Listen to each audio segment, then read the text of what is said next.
Hari ini, marilah kita merenungkan sesuatu bersama dengan khotbah berjudul, Siapakah Umat Tuhan yang Sejati?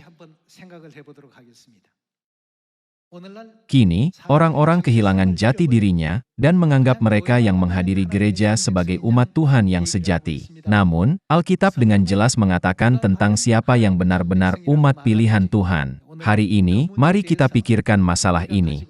Saya berharap bahwa hari ini akan menjadi waktu yang diberkati di mana kita dapat memanjatkan kemuliaan, ucapan syukur, dan pujian yang lebih besar kepada Tuhan Elohim, Tuhan Bapa dan Tuhan Ibu, yang telah memberi kita kebenaran dan membiarkan kita menjadi anak dan umat Tuhan yang sejati.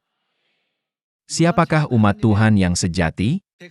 Bagaimana kita bisa membedakan mereka? Bagaimana kita bisa mengetahui bahwa orang-orang ini memang umat Tuhan yang sejati, sementara yang lain bukan? Dahulu kala, Salomo menerima kunjungan dari Ratu Sheba. Setelah mendengar kebijaksanaan Salomo, Ratu Sheba memutuskan untuk mengujinya. Ia menempatkan bunga asli dan bunga buatan yang kelihatan serupa di tempat yang jauh. Lalu, dia memintanya untuk memilih mana yang merupakan bunga asli dan mana yang merupakan bunga buatan. Bisakah kalian menemukan jawaban untuk pertanyaan yang begitu sulit? Pertanyaan yang diajukan Ratu Sheba cukup menantang untuk dijawab. Dua bunga yang mirip ditempatkan di setiap pot. Kemudian, dia memintanya untuk memilih bunga asli. Bahkan dengan penglihatan yang luar biasa, akan sulit untuk memilihnya. Semuanya, metode apa yang digunakan Salomo saat itu? Dia tidak hanya mengatakan, ini pasti bunga asli atau itu pasti bunga asli hanya dengan meliriknya. Sebaliknya, ia memilih metode yang paling ilmiah dan logis. Dia memerintahkan pelayan di sampingnya untuk menangkap beberapa lebah dan kupu-kupu. Pelayan dengan cepat mengumpulkan lebah dan kupu-kupu dan membawanya kembali. Kemudian, dia menyuruh mereka untuk menempatkan lebah dan kupu-kupu di tempat bunga-bunga itu berada. Menurut kalian, di mana lebah dan kupu-kupu akan berkumpul? Mereka semua akan berkumpul di sekitar bunga asli. Tidak peduli seberapa banyak bunga tiruan tampaknya seperti bunga asli, itu tidak memiliki aroma. Baik lebah maupun kupu-kupu tidak tertarik padanya.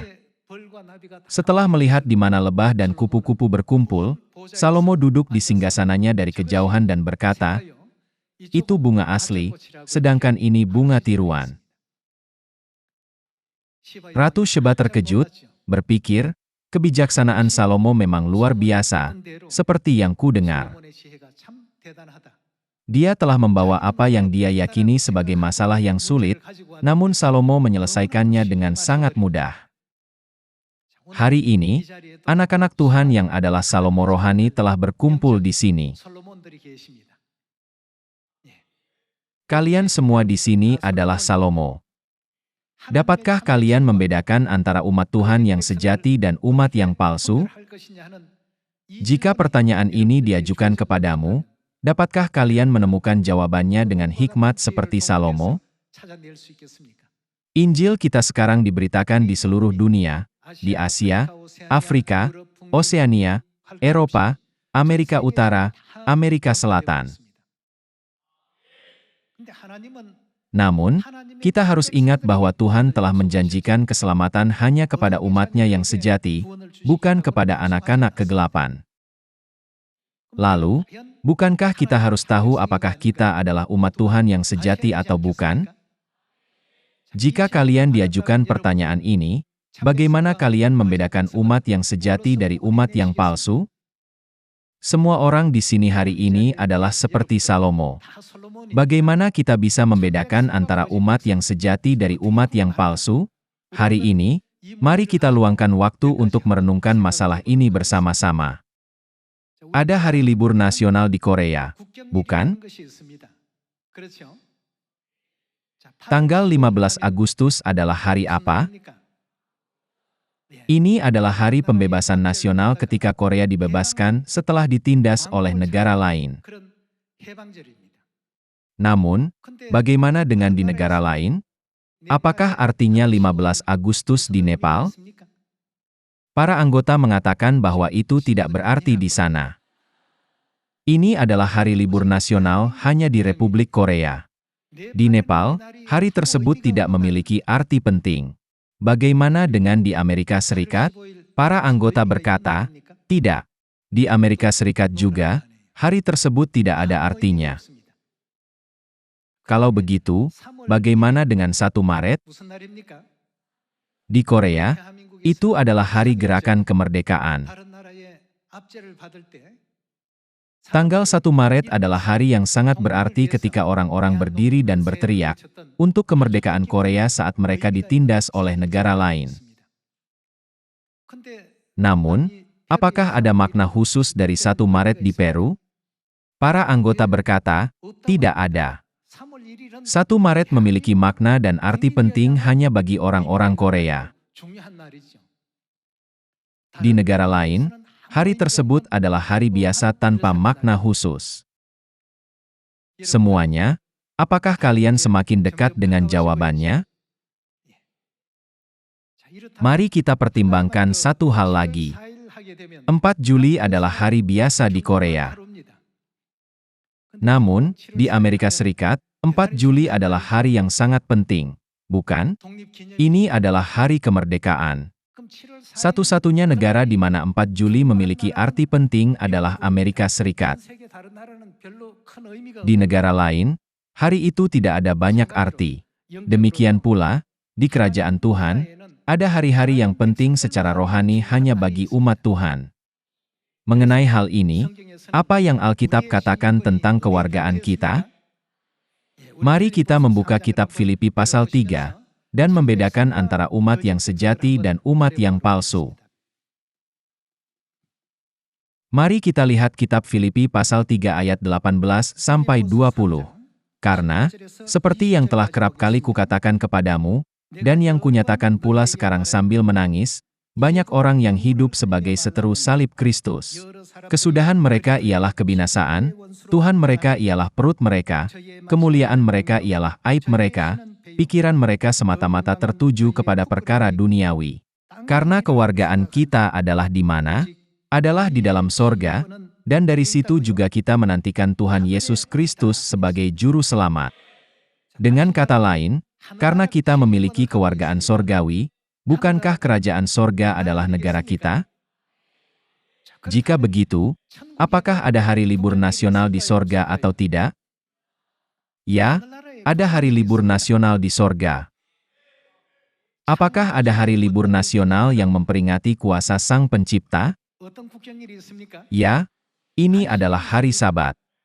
Ada juga Paskah, hari untuk memperingati kuasa penebus. Ada juga ketujuh hari raya dalam 3 bagian, tetapi pertama-tama mari kita pertimbangkan 2 di antaranya. Hari Sabat, yang memperingati kuasa Sang Pencipta, dan Paskah, yang memperingati kuasa penebus.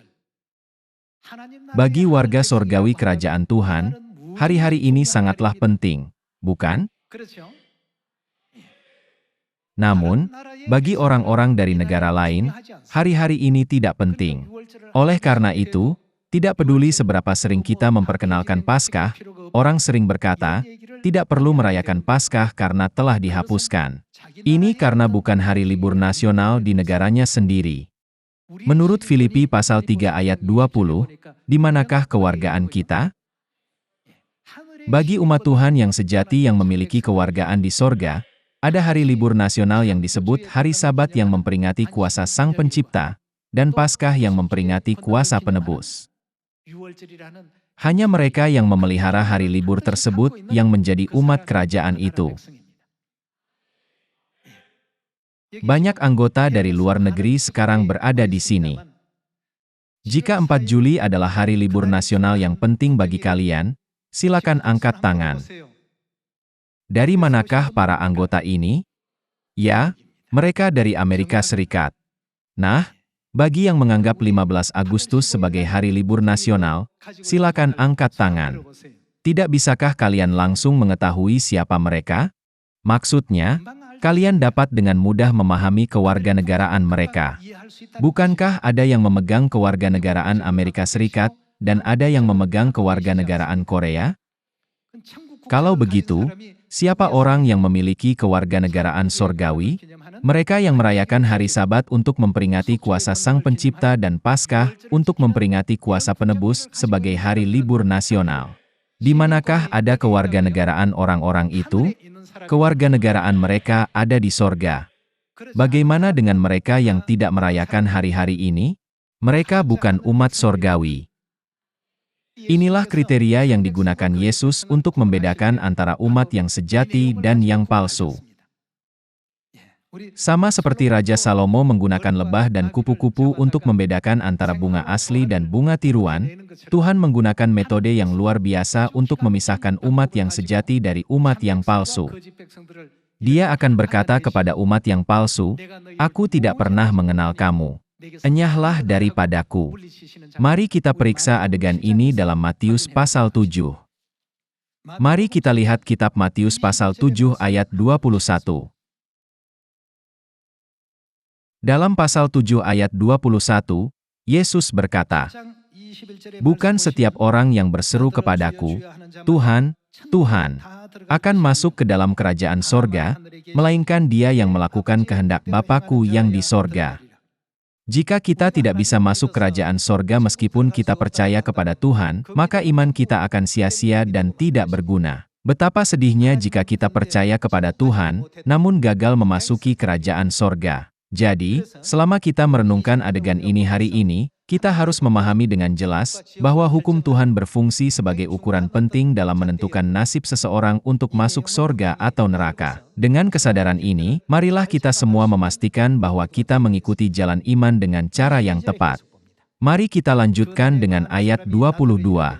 "Pada hari terakhir banyak orang akan berseru kepadaku, 'Tuhan, Tuhan, bukankah kami bernubuat demi nama-Mu, dan mengusir setan demi nama-Mu, dan mengadakan banyak mujizat demi nama-Mu juga?' Pada waktu itulah aku akan berterus terang kepada mereka dan berkata, 'Aku tidak pernah mengenal kamu. Enyahlah daripadaku, kamu sekalian pembuat kejahatan,' yakni, orang yang melakukan pelanggaran hukum." Yesus tinggal di kerajaan sorga. Karena itu, ketika kita melihat Dia mengusir orang dengan mengatakan, "Enyahlah daripadaku," kita dapat menyadari bahwa mereka yang melakukan pelanggaran hukum, pada akhirnya akan berakhir di api neraka. Dalam Injil Matius pasal 7, kita sekali lagi diingatkan, bahwa orang-orang seperti itu akan dicampakkan ke dalam api neraka yang kekal. Lalu, jika mereka yang melakukan pelanggaran hukum pada akhirnya akan masuk neraka, kemana perginya mereka yang melakukan hukum Tuhan? Saat kita mempertimbangkan semua hal ini, kita tidak boleh mengabaikan hukum Tuhan.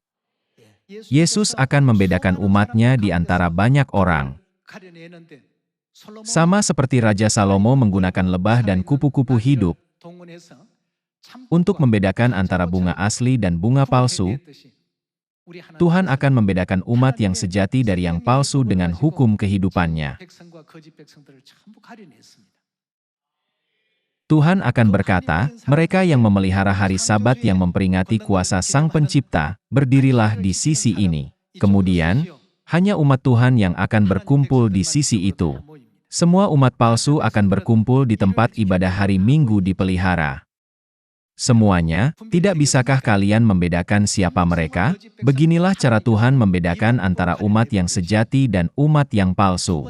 Tuhan juga akan berkata, mereka yang merayakan Paskah yang memperingati kuasa penebus, berkumpul di sisi ini, dan mereka yang tidak merayakan Paskah, berkumpul di sisi itu. Hanya umat Tuhan yang akan berkumpul di sisi ini.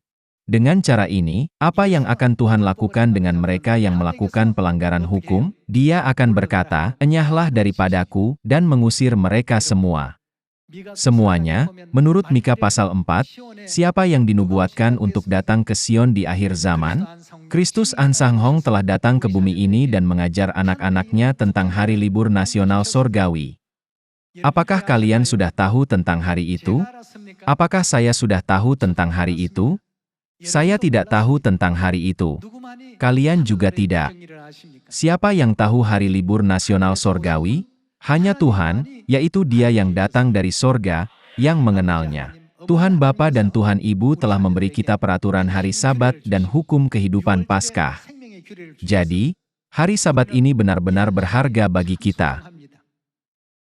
Hari apakah hari ini, hari Sabat, di dunia? Ini hanya hari biasa, hanya akhir pekan biasa. Namun, bagi kita, hari seperti apa itu? Sebagai hari seperti apakah Tuhan telah menetapkannya? Tuhan menguduskan hari itu. Kita harus memahami kepada siapakah hari ini berlaku. Hari ini berlaku secara khusus bagi umat Tuhan yang sejati dan tidak pernah berlaku bagi mereka yang bukan. Bagi mereka, ini hanyalah hari biasa. Dengan hari ini, Tuhan telah membedakan umatnya yang sejati dari mereka yang bukan. Siapakah yang telah menyatakan kepada kita perjanjian baru, yang mengaruniakan Paskah kepada kita, dan menetapkan hari Sabat? Siapa yang telah mengajar kita ketujuh hari raya dalam 3 bagian? Siapa yang mengizinkan kita untuk kembali ke Sion, di mana kita dapat memuliakan dan memuji Tuhan dan secara tegas diakui sebagai warga negara sorgawi? Siapa yang telah membuka jalan bagi kita, untuk kembali ke tanah air sorgawi, kerajaan sorga yang kekal? Bukankah mereka adalah Tuhan Bapa dan Tuhan Ibu kita?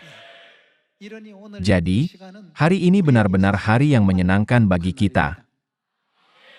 Kita harus dengan teguh percaya bahwa semua hari raya yang Tuhan berikan kepada kita dan semua peraturannya, berfungsi sebagai jaminan yang sangat penting akan fakta, bahwa kita adalah umat kerajaan sorga yang kekal. Mari kita lihat kitab Keluaran pasal 31.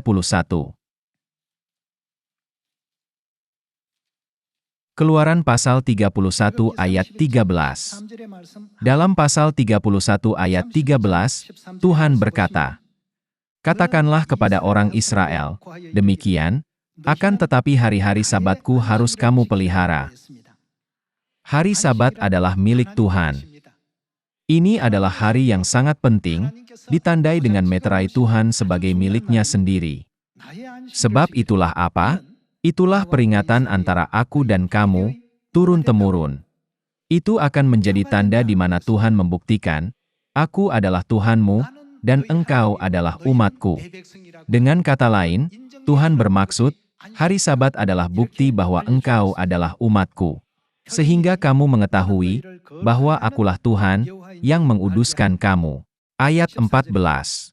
Haruslah kamu pelihara hari Sabat. Hari apakah hari Sabat itu? Sebab itulah hari kudus bagimu. Siapa yang melanggar kekudusan hari Sabat itu, pastilah ia dihukum mati. Sebab setiap orang yang melakukan pekerjaan pada hari itu, orang itu harus dilenyapkan dari antara bangsanya.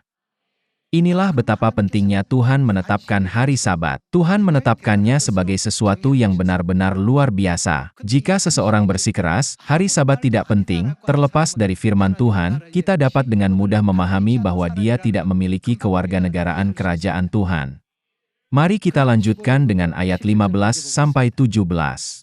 6 hari lamanya boleh dilakukan pekerjaan, tetapi pada hari yang ketujuh haruslah ada Sabat, hari perhentian penuh, hari kudus bagi Tuhan. Setiap orang yang melakukan pekerjaan pada hari Sabat, pastilah ia dihukum mati.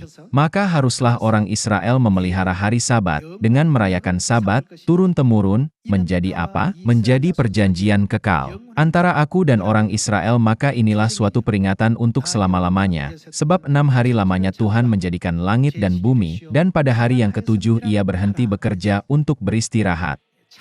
Mengenai hari Sabat, yang memperingati kuasa Sang Pencipta, bagaimana seharusnya warga sorgawi memperlakukan hari peringatan ini? Ini bukan kewajiban bagi orang lain, tetapi bagi mereka yang memiliki kewarganegaraan sorgawi. Apa yang Tuhan berikan sebagai perintah keempat di antara ke-10 firman? Ingatlah dan kuduskanlah hari Sabat. Marilah kita menegaskan hukum hari Sabat yang telah Tuhan berikan kepada kita. Keluaran pasal 20. Dalam Keluaran pasal 20 ayat 8, Tuhan berfirman, "Ingatlah dan kuduskanlah hari Sabat." Siapakah yang mengucapkan firman ini? Itu adalah hukum kudus Tuhan yang dianugerahkan oleh Tuhan sendiri. Mari kita periksa fakta bahwa ini memang hukum Tuhan dengan membaca ayat di atas. Pasal 20 ayat 1. Lalu Allah mengucapkan segala firman ini. Akulah Tuhan, Allahmu, yang membawa engkau keluar dari tanah Mesir, dari tempat perbudakan. Tuhan menyatakan bahwa ini adalah firman-Nya dan memberikan perintahnya satu persatu. Jangan ada padamu Allah lain di hadapanku. Jangan menyembah berhala. Jangan menyebut nama Tuhan dengan sembarangan. Ingatlah dan kuduskanlah hari Sabat. Sisanya berlanjut. Perintah-perintah ini tidak berlaku bagi sembarang orang. Ini adalah ajaran yang sangat penting yang berlaku bagi umat sorgawi. Kemudian, mari kita menegaskan berkat dari hukum hari Sabat yang telah Tuhan berikan kepada kita, dengan membuka Yesaya pasal 56. Mari kita lihat Yesaya pasal 56 ayat 1.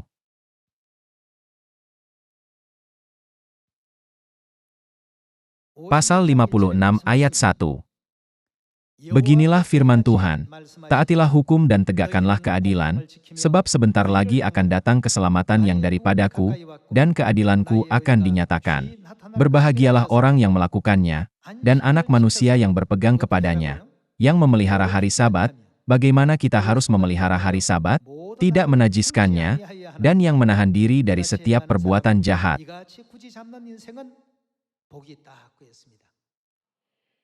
Menurut Mazmur pasal 133, berkat apakah yang Tuhan berikan kepada kita?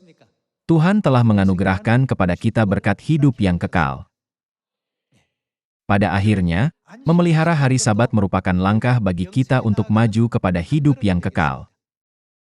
Berbahagialah orang yang melakukannya, dan anak manusia yang berpegang kepadanya, yang memelihara hari Sabat dan tidak menajiskannya, dan yang menahan diri dari setiap perbuatan jahat. Dengan cara ini, Tuhan dengan jelas menyatakan kehendak-Nya dan memberitahukannya kepada kita. Mari kita lihat ayat 4. Sebab beginilah firman Tuhan, kepada orang-orang kebiri yang memelihara hari-hari Sabatku dan yang memilih apa yang ku kehendaki dan yang berpegang kepada perjanjianku, Tuhan menggunakan ungkapan ini. Itulah sebabnya hari Sabat yang kita pelihara hari ini begitu berharga dan penting. Alasan mengapa kebaktian ini begitu berharga dan berarti bagi kita, adalah karena kita adalah siapa? Kita adalah umat Tuhan yang sejati, yang memiliki kewarganegaraan sorgawi. Inilah sebabnya mengapa hari Sabat ini sangat berharga dan berarti bagi kita. Hal yang sama berlaku untuk Paskah. Paskah adalah hari yang memperingati kuasa penebus. Bukankah Tuhan berulang kali memerintahkan kita untuk tidak melupakan hari tersebut dan memperingatinya sampai generasi yang akan datang? Mari kita beralih ke kitab Keluaran pasal 12.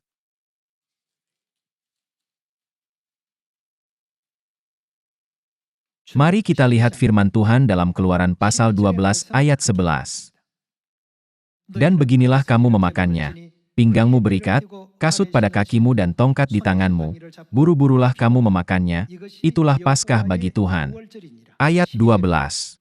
Sebab pada malam ini aku akan menjalani tanah Mesir, dan semua anak sulung, dari anak manusia sampai anak binatang, akan kubunuh, dan kepada semua Allah di Mesir akan kujatuhkan hukuman, akulah Tuhan. Dan darah itu menjadi apa? Menjadi tanda bagimu pada rumah-rumah di mana kamu tinggal. Apabila aku melihat darah itu, maka aku akan lewat daripada kamu. Jadi tidak akan ada tulah kemusnahan di tengah-tengah kamu, apabila aku menghukum tanah Mesir. Hari ini akan menjadi apa? Menjadi hari peringatan bagimu. Kamu harus merayakannya sebagai hari raya bagi Tuhan turun-temurun. Kamu harus merayakannya sebagai ketetapan untuk selamanya. Orang negara mana yang menganggap dan merayakan Paskah sebagai hari peringatan yang tak tergantikan? Mereka adalah umat kerajaan sorga. Jika ada orang yang mengingat hari Sabat dan menguduskannya, dari negara manakah orang ini berasal? Ketika saya bertanya, tolong angkat tanganmu, jika kalian berasal dari negara yang memperingati 4 Juli sebagai hari kemerdekaan, para anggota Amerika mengangkat tangannya. Ketika saya bertanya, tolong angkat tanganmu, jika kalian merayakan Hari Pembebasan Nasional pada tanggal 15 Agustus, para anggota Korea mengangkat tangannya. Mohon angkat tanganmu jika kalian merayakan Paskah sebagai hari peringatan penebus. Siapakah kalian semua yang sudah angkat tangan? Kalian adalah umat sorgawi. Seperti yang tertulis dalam Filipi pasal 3 ayat 20, di manakah kewarganegaraan kita? Kewarganegaraan kita ada di sorga. Kita adalah umat Tuhan yang sejati. Siapakah yang telah memberi kita kualifikasi untuk menjadi umat kerajaan sorga yang sejati? Dalam Mika pasal 4, dikatakan, pada hari-hari terakhir, Dia akan mengajar kita tentang jalan-jalannya. Jika kita tidak menerima ajarannya, apakah kita sudah memiliki kualifikasi sebagai umat sorgawi? Kita hampir kehilangan segalanya. Roh dan pengantin perempuan telah datang ke bumi ini, dan sedang memimpin kita semua ke dalam Sion kebenaran. Di Sion, mereka mengajar kita tentang segala sesuatu akan sorga. Orang-orang yang berasal dari bumi ini tidak pernah tahu bahwa ada hari libur nasional sorgawi seperti itu. Mereka tidak tahu bahwa ada hari libur nasional yang disebut Paskah yang memperingati kuasa penebus, atau hari Sabat yang memperingati kuasa Sang Pencipta. Jadi, bagaimana mereka bisa mengetahui hari raya roti tidak beragi, hari raya hasil pertama, atau hari raya lain yang Tuhan berikan kepada kita? Tuhan Elohim datang ke bumi ini pada akhir zaman, memulihkan kualifikasi kita sebagai umat sorgawi, dan menganugerahkan kepada kita kewarganegaraan sorgawi, sehingga kita bisa menjadi warga sorga yang hebat. Pada hari Sabat yang diberkati ini, meminta semua anggota keluarga sorgawi untuk memanjatkan pujian, kemuliaan, dan syukur abadi kepada Tuhan Bapa dan Tuhan Ibu. Saya hendak mengakhiri khotbah. Terima kasih banyak.